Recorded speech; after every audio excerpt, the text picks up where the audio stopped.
მოგესალმებით ღვთისმშობლებებო, ათეისტებს, აგნოსტიკოსებს, ფილოსოფოსებს და ზოგადად ყველა მწიგნობარს ასეთი კითხვით მინდა მოგმართოთ, ვინც უამრავი წიგნები და ლიტერატურა წაიკითხეთ. თუ იცით რომელიმე წიგნი, საიდანაც იღვრება კაცობრიობის მომართ იმდენი სითბო და სიყვარული, იმდენი მანუგეშებელი და მზრუნველობით მოცემული რჩევები და შეგონებები, ბედნიერი ხანგრძლივი ცხოვრებისთვის და კეთილდღეობისათვის, რამდენიც ბიბლიაშია მოცემული. თუნდაც იმის ნახევარი მაინც რომ მეწეროს, საიდანაც ამოვიკითხავდით, რომ ჩვენზე ასე სათუთად ზრუნავს ვინმე და გვაძლევს საჭირო დარიგებებს, როგორც ზეციერი მამა აკეთებს ამას ჩვენი სიცოცხლის შემოქმედი ბიბლიის მეშვეობით. ვიდრე გაიხსენებთ ახლა ასეთ სახელმძღვანელოს, თუ კი საერთოდ არსებობს ბუნებაში ბიბლიის გარდა, მანამდე მოდი ასეთი მაგალითი ავიღოთ. მზრუნველი დედის მაგალითი, რომელიც ბიბლიაში მოყვანილია შედარების სახით და დავაკვირდეთ, რას ვიგებთ აი ამ მონაკვეთიდან, თუ რატომ ჩააწერინა ღმერთმა ეს შედარება ჩვენთვის, მისი სიტყვების მკითხველებისათვის და მათთვის, ვინც ვაფასებთ ზეციერი მამის აი ამ სიბრძნეს, რაც ბიბლიიდან მოდის. ესაა წინასწარმეტყველის წიგნი, ნახეთ, ესაიას 49 თავის მე-15 მუხლი. წავიკითხავ. განა დაივიწყებს ქალი თავის ჩვილს, არ შეიბრალებს თავისი მუცლის ნაშიერს, მათ რომც დაივიწყონ, მე არ დაგივიწყებ შენ.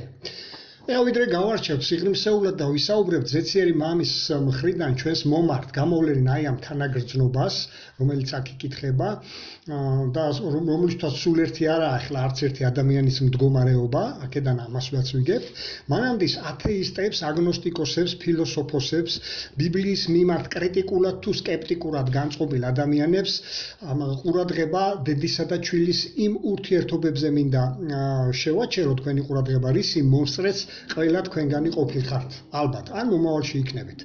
როგორ ფიქრობთ, შემთხვევით არის დედის მიერ გამოვლენილი მზრუნველობა თავისი ჩვილისადმი? მოდით კვლავ, ესე იგი, დავაკვირდეთ აი ამ მუხლში მოცემულ აი ამ მეორე ნაწილს, სადაც დაშვებაა იმისა, რომ დედამ რომც მიატოვოს თავისი ჩვილიო. სამწუხაროდ ღრმა დეპრესიის, ავადმყოფობის, არასასურველი ფეხმძიმობის ან სხვა მიზეზების გამო ზოგიერთმა დედამ შეიძლება მართლაც დაივიწყოს კიდეც და მიატოვოს თავისი ჩვილი. ასეთი ფაქტები არის ხოლმე, მაგრამ ასეთი შემთხვევები იშვიათია. ფაქტობრივად შეიძლება ითქვას, რომ დედებს თავიანთი შვილები ავტომატურად უყვარდებათ. მკვლევარებმა აღმოაჩინეს, რომ მშობიარობის დროს დედების ორგანიზმში მატულობს გარკვეული რაოდენობის ჰორმონი, რომელსაც ოქსიტოცინი ეწოდება. ოქსიტოცინი იწვევს საშვილოსნოს კუნთების შეკუმშვას და მოგვიანებით ასტიმულირებს სარძევე ჯირკვლებიდან რძის გამოყოფას და ეს ჰორმონი აგრეთვე დიდ როლს თამაშობს იმაში, რომ დედა სიყვარულით მოეპყროს შვილს და უანგაროდ იზრუნოს მასზე. იმისი მტკიცება, რომ ეხლა დედის მხრიდან ჩვილის მომართ ეს სიყვარული ქვეწარმავლების ტვინის შემთხვევითი განვითარების ნაყოფია, ეს არის ძალიან დიდი აბსურდი. მაგრამ თუ აი ამ საკითხს იმ კუთხით შევხედავთ, როგორც ეს ბიბლიაშია მოცემული, მაგალითად პირველივე ფურცელზე, დაბადების პირველი 27-ში, აქედან ვიგებთ, რომ შემოქმედმა ღმერთმა ადამიანები, როგორც მამაკაცი, ისე დედაკაცი, რატო იყენებს ბოლოში ამ სიტყვას მამა, კაცი, დედაკაცი? იმიტომ რომ ორივე ადამიანი, დედრიც და მამრიც, თავის ანარეკლად შექმნა ღმერთმა თანასწორებად და თავის მსგავსებად. და თუ ეხლა აი ამას დავაკავშირებთ, ახლა უკვე ღმერთის იმ უმთავრეს თვისებასთან, რის შესახებაც ჩვენ უკვე ვკითხულობთ, აგერ დაურთავ მასაც იოანეს პირველი წერილის მე-4 თავის მე-8 მუხლში, აქედან კი ვიგებთ, თუ რა არის ღმერთის მამოძრავებელი უმთავრესი ძალა, მისი მთავარი თვისება, რის გამოც ის გახდა შემოქმედი. და თუ ჩვენ ეხლა აი ამ მუხლებს ერთობლიობაში შევხედავთ, მაშინ ყველაფერი თავის ლოგიკურ ადგილას იკავებს და ეს ხსნის აი ამ ფენომენსაც, თუ რატომ ასეთი მიჯაჭვულობა ნებისმიერ დედასა და მის პატარას შორის. დედის სიყვარული თუ რამხელა გავლენას ახდენს ბავშვის განვითარებაზე, თუ ეხლა აი ამ კუთხითაც დავაკვირდებით, მაგალითად გამოკვლევების თანახმად ცხადყეს, რომ ის ბავშვები, რომლებიც დედებისაგან მიტოვებულები არიან და მათგან ცალკე იზრდებიან, ასეთი ბავშვები უფრო ჩაკეტილები ხდებიან, ბედნიერები არ არიან, დეპრესიისკენ არიან მიდრეკილი და ზოგჯერ პანიკაშიც ვარდებიან ხოლმე. თუმცა ის ბავშვები, რომლებიც ადრეულ ასაკში მზრუნველობას, სითბოს გრძნობდნენ დედების მხრიდან, გონებრივად უფრო მეტად არიან განვითარებული, უფრო მეტად თბილები, მოსიყვარულეები არიან და უფრო გახსნილები არიან ურთიერთობისთვის, ვიდრე ისინი, რომლებიც აი ამ ყოველივეს მოკლებულები იყვნენ. რატომ მოყავს ახლა ჩვენს შემოქმედს, ზეციერ მამას ეს შედარება საკუთარი თავი რო გაგვაცნოს? რატომ აკავშირებს თავის თავთან დედაშვილურ ურთიერთობას მიუხედავად იმისა, რომ ის ჩვენი ზეციერი მამაა და არა დედა. რატომ უნდა მას, რომ აი ამ შედარებით გვაჩვენოს ის თუ რას გრძნობს ის ჩვენს მომართ. რა შეგვიძლია ვთქვათ, მაგალითად, დედაზე, რომელსაც ღამე ბავშვის ტირილი აღვიძებს. მას უკვე აღარ ძინავს ხოლმე ისე მშვიდად, როგორც მანამდე ეძინა, სანამ ბავშვი შეეძინებოდა. ის უკვე იმასაც კი ხვდება, რისთვის, რის გამო ტირის თავისი პატარა ჭამას თხოვულობს, გულში ჩახუტება უნდა თუ სხვა რამე აწუხებს. რაც უნდა იყოს ბავშვის ტირილის მიზეზი, დედა ყოველთვის რეაგირებს მასზე და გული არ მოუთმენს, სანამ ბავშვს არ დაამშვიდებს.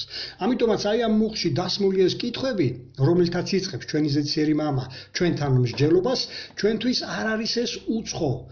რადგან აი ამ კითხვებზე პასუხები ნათელია და აგერ ჯერ პირველ კითხვას მიუბრუნდეთ, ხოდით პირველი კითხვიდან გამომდინარე, განა შეიძლებაო დედამ დაივიწყოსო თავისი ჩვილი და მისი უმწეო პატარა, ხომ მთლიანად მასზეა დამოკიდებული და ყოველთვის თავს ახსენებს, როცა ყურადღება სჭირდება მას და ითხოვს ამას, მაგრამ ზეციერ მამის მიერ აქ დასმული აი ეს კითხვაში უფრო მეტი იგულისხმება. რატომ ზრუნავს დედა თავის ჩვილზე, მხოლოდ იმიტომ, რომ ატირებული ჩვილი დააწყნაროს. რასაკვირველი არა. აქ უკვე მივდივართ აი მეორე დასმულ კითხვასთან.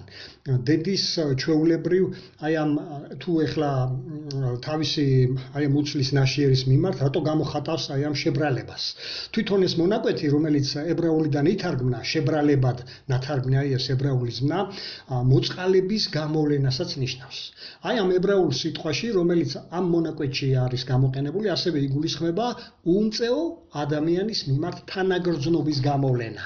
ამიტომაც თანაგრძნობა, რომელსაც დედა ავლენს თავისი ჩვილისადმი, ყველაზე ძლიერი გრძნობაა, შეიძლება ითქვას, რომ უზენაესი გრძნობაა. ამიტომაც მოყავს ეს შედარება ზეციერ მამას ჩვენთვის იმის დასაფიქრებლად, თუ რამდენად თანამგრძნობია ღმერთი ჩვენდამი, რადგან მისი ეს თვისება ბევრად აღმატებულია ყველა დედის მიერ გამოვლენილ თანაგრძნობაზე. ეს ჩანს იქიდან თუ რატომ ამბობს აქ მათ რომც დაივიწყონო, მე არ დაგივიწყებო შენ, ხოლო ბოლო ეს მომართვა არ დაგივიწყებო შენ, გვეხება ყველას ინდივიდუალურად, თითოეულ ჩემს მსმენელის, ვინც ახლა ისმენთ ზეციერი მამის აი ამ მომართვას, როცა გეუბნებათ, რომ მე არ დაგივიწყებო შენ. ეხლა ლოგიკურია, ვინც არ კითხულობენ ბიბლიას და აი ამ მონაკვეთს და არ ისმენენ თუნდაც ჩემს აი ამ ვიდეო რგოლებს, ხომ არ დაესიზმრებათ ეს სიტყვები, თუ როგორი თანამგრძნობი მამა ყავს. ჩვენთვის კი მისი მსმენელებისათვის უკვე ნათელია, რატომ წამოჭრა მან ეს სიტყვები, რადგან არასრულყოფილი დედებისაგან განსხვავებით, რომლებმაც შეიძლება არ შეიბრალონ და დაივიწყონ თავიანთი ჩვილები, რაც ზემოთაც აღვნიშნეთ, ზეციერი მამა არასოდეს დაგვივიწყებს მის თაყვანისმცემლებს და მის მსმენელებს. საჭიროების შემთხვევაში, როცა ჩვენ შევტირებთ ეს სიტყვა ასე რომ ვთქვათ, ჩვენ როცა შევტირებთ ზეციერ მამას იმ გაგებით, როცა მივმართავთ ლოცვით რაიმე საწუხარისას. ის ყოველთვის გამოავლენს აი ამ თვისებას, თანაგრძნობას ჩვენ მომართ და აი ამ მონაკვეთით ზეციერი მამა გვაჩვენებს, რომ მისი უანგარო სიყვარული ჩვენს მომართ ძლიერია და ხანგრძლივია. ასევე დავფიქრდეთ იმაზე, თუ კიდევ რისი თქმა უნდა ამით ჩვენთვის ჩვენ ზეციერ მამას. ხომ ეხლა განუგეშათ ჩემი მსმენელები იმის ცოდნამ, რომ ღმერთი უდიდესი თანაგრძნობის წყაროა თქვენდამი და ყველა თითოეული ჩვენგანის მიმართ და რა კი ჩვენს თავის მსგავსებად შევქმნა, მას სურს რომ ჩვენც ვანუგეშებდეთ ერთი მეორეს და ვავლენდეთ აი ამ თვისებებს სხვების მიმართ. ნახოთ პირდაპირ ეს მოწოდება ჩვენ მომართ, ვისაც ქრისტიანობაზე გვაქვს საერთოდ პრეტენზია და ვინც თვლით, რომ ღვთისკმილებები ვართ, ეს მოწოდება იკითხება კორინთელთა მეორე წერილის პირველივე თავში, მეოთხე მუხლში, მაგრამ მოდით ჯერ შევეხები მესამე მუხლს, რომ აი დავწმუნდეთ თუ ვიზზე ვსაუბრობთ აქ, იესოზე თუ მის და ჩვენ ზეციერ მამაზე. რა სწავლობთ თვითონ სამოციქულო ეკლესიის მიერ გაკეთებული აი ამ ჩანაწერებიდან თუ აი ამ თანაგრძნობისათვის და დავაკვირდეთ ეს არაურიოთ ერთმანეთში იესოს მიერ მოტანილი სწავლებებიდან მიღებული ნუგეშისათვის, რაც იკითხება სახარებებში, ვის განადიდებდნენ და ვის მადლობდნენ ხოლმე ლოცვებში მოციქულები და პირველ საუკუნეში მცხოვრები ქრისტიანები. კორინთელთა მეორე წერილის პირველი თავის მესამე მუხლი ვნახოთ ჯერ.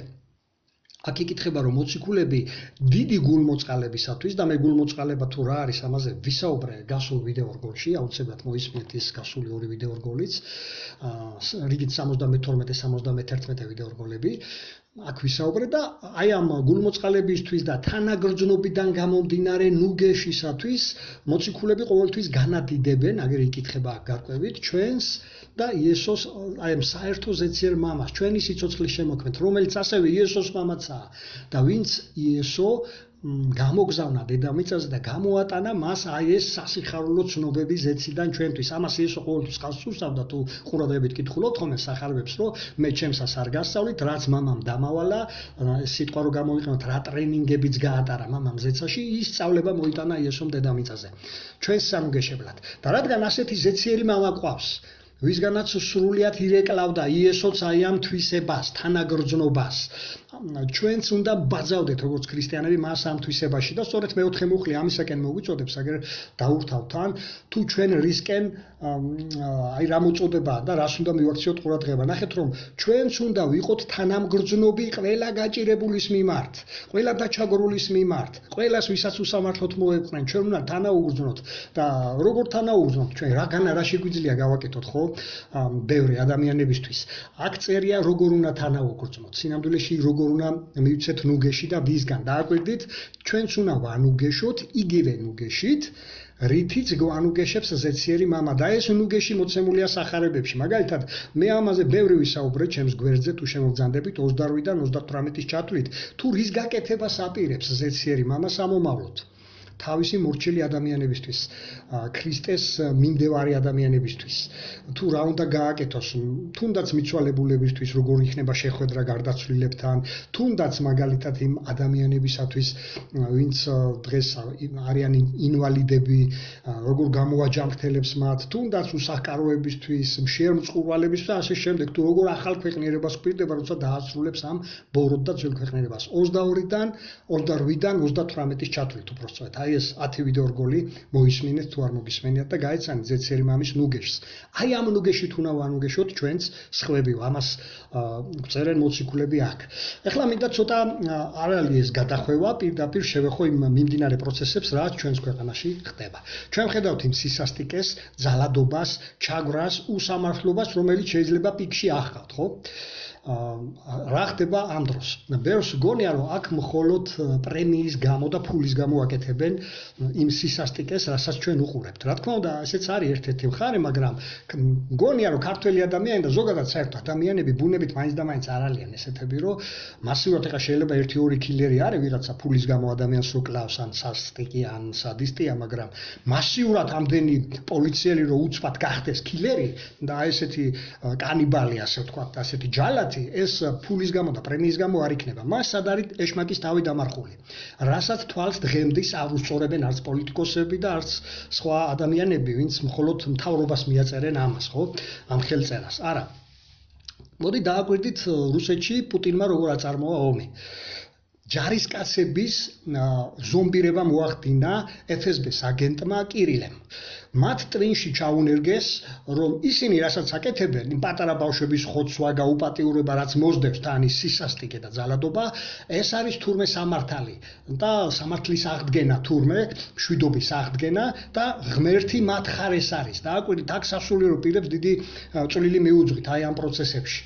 და ეს არა მართლმადიდებლობა, არამედ აი ამ რუსულმა პრავოსლავნურმა რელიგიამ, მათ მიერ ჩანერგილმა FSB-ს აგენტურამ ჩვენს ეკლესიებში, რომელიც არის თავი და თავი, სწორედ მათი მიზეზით ხდებოდა აი ეს 30 წლიანი გადახვევა, მცდელობა იმისა, რომ ქვეყანა არ გამხდარიყო არც ნატოს წევრი, არც ევროკავშირის წევრი, მათი შინაგანი ის არის ეს ხდება, როცა ფარულად ისინი აი ამ ჩინოვნიკებს ამათ აძლევენ მითითებებს, როგორ მოიქცნენ.